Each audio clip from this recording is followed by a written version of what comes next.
Morning, everyone. Paul Duncan with GammaEdge here. Today is Friday, the 22nd of April. Let's go ahead and get started. Go ahead, pause it here. Please take the time to read this. It's important to us. It's important to you. Taking a look at the overall condition of the indices, all I can say is we've had a across-the-board increase on the net negative gamma and a decrease in the net positive gamma. When we see this type of wing structure, obviously downside protections being added. We all knew that. We saw it yesterday. Compared to the previous day, across the board we're seeing that. So for the SPX and the SPY, you can see heavily weighted to the downside puts relative to where we were. And then when we take a look at the Qs, you can see the Qs are in an extreme negative condition, as well as IWM. So across the board, seeing a lot of puts being added to the overall complex. You can really see this in the 0 DTE for today. Want to highlight a couple things that are extremely important. This is the expiries, and you can see the black dot is to the left of the dominant negative gamma expiry. And why that's important is that the moneyness of these various indices changes today with this expiry. So now we have a large number, a large gamma level here at 4,400, at 440, 335, and 195 of the respective index ETF. And what's important here is they are now in the money. And so the deltas here flip sign in their directionality. As we move down, the deltas will tend towards a -1, -100 here. And so these people being in the money at some point in today may choose to monetize. We think this is especially important for the SPY, the Qs, and the IWM, although the IWM is not below that level. Because these are equity settled. They are not cash settled like the SPX. And unless these folks want to actually be holding SPY short across the weekend, they may elect to take their profits. And when you close these puts, the dealer response will be to buy the underlying and do it in mass. And you're going to see that the numbers that we have here are fairly significant across the board. So, takeaway. Throughout the day, we may get more put buying, which will force prices lower. There will come a point where being in the money, people will start to monetize, we think. And when that occurs, the natural dealer response, if they are not properly hedged or not hedged flat, will be to buy the underlying, causing a reversal. How far up we go, we don't know. We have some ideas. How far down we go, we don't know, but you'll see some ideas here. Taking a look at the gamma history, a couple key things stand out. First of all, we're below the zero line across the board. Typically, that points us down over the longer term.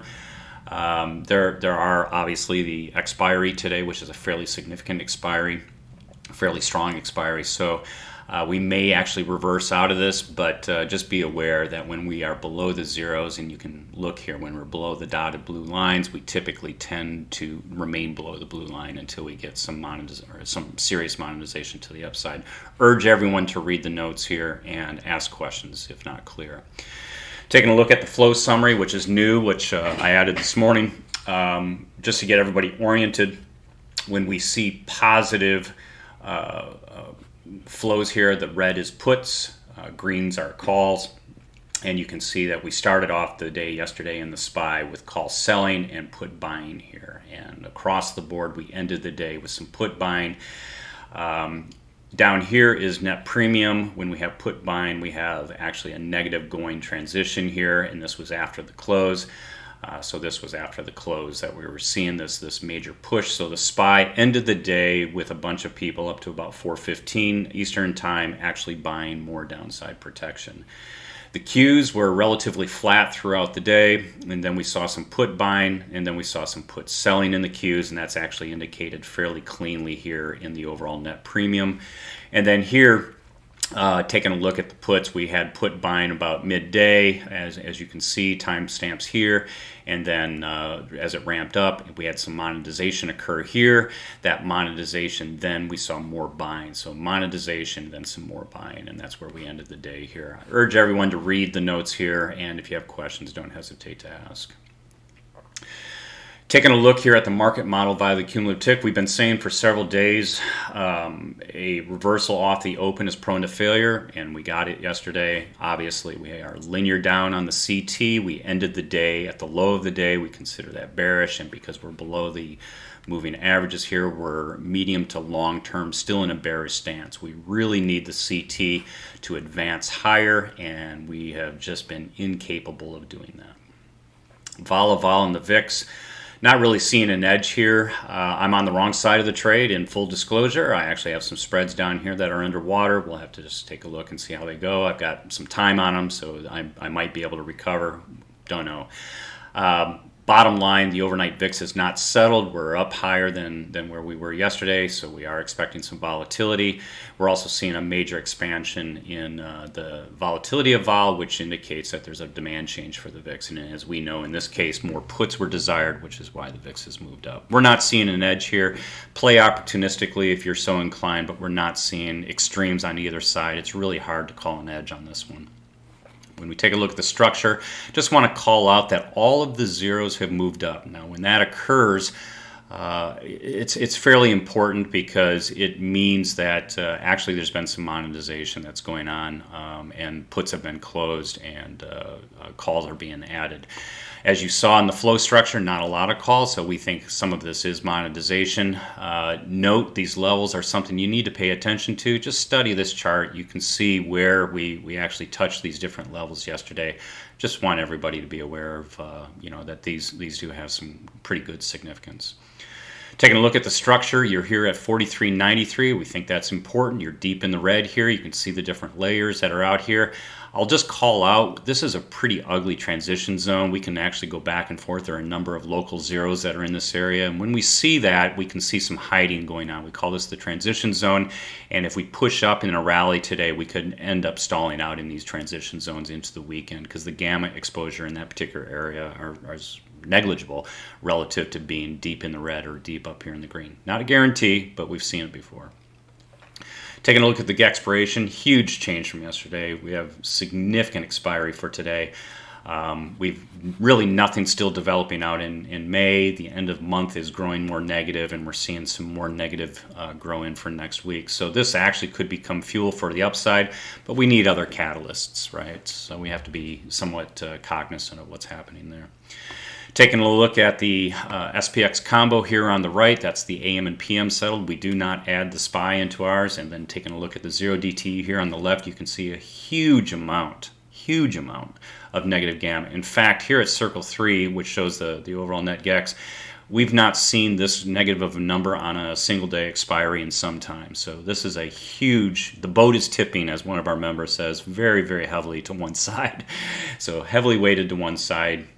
Monetization is highly probable, because if we move the yellow line, if we start playing down in this area anytime today or add puts to this area that pulls us down, you can see the in the money versus the out of the money weighting just dramatically shifts, right? So we could see a reversal up. If we do go up, you can see the ranges here by the bars here. I don't think we're going to get out of the transition here by square 7.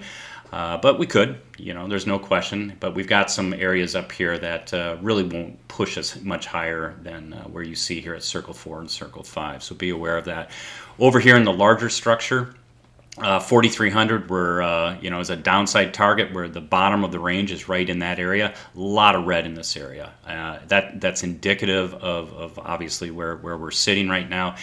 We could push lower. If we do, each one of these bars represents an area that we could stall at, or it could have an area of liquidity. That's what these kind of blue lines are that you see here.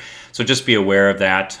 We are here at the yellow, and we could play around here in these areas throughout the day. As people add puts, that'll bring us down, and then any monetization could push us higher. Again, up in here into square 7, a lot of the transitions that I just showed in the expiration.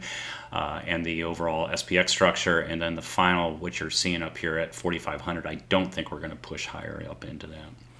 So what are we looking at here today? For the 0DTE, heavy negative gamma in the SPX, the SPY, and the Qs. Want to watch that. So we are to the left of the minus GEX, the minus gamma exposure strikes. That's a key thing for moneyness plays.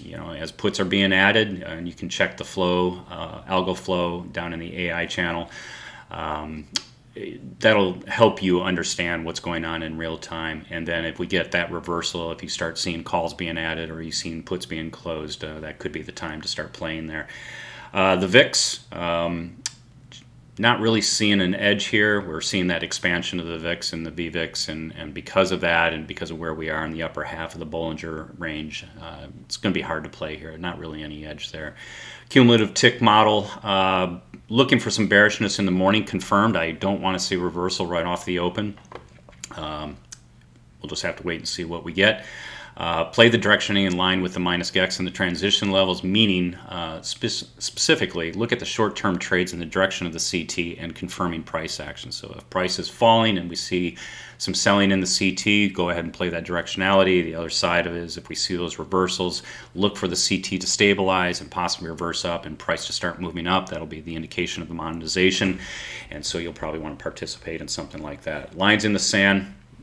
Looking at different areas here. Actually, this is an error. I didn't get this updated, so ignore T4 here today. Basic lines in the sand are shown over here on the right-hand side. Apologize for not updating T4. It's been a little rushed of a day here. So with that, I want to bid you farewell. If you liked what you saw here today, come join us at GammaEdge.us. That'll take you to a sign-up page in our that'll get you into our Discord, 14-day free trial, all the tools turned on, this and a lot of other stuff.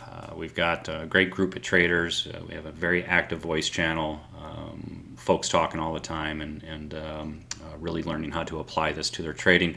Follow us on Twitter, please, at GammaEdges with an S, and then here on YouTube. If you like today's content, hit that like button, please, and then follow us so that we can get boosted up in the search engine here. Thanks, everyone. Make it a great Friday and make it a great weekend. Take care.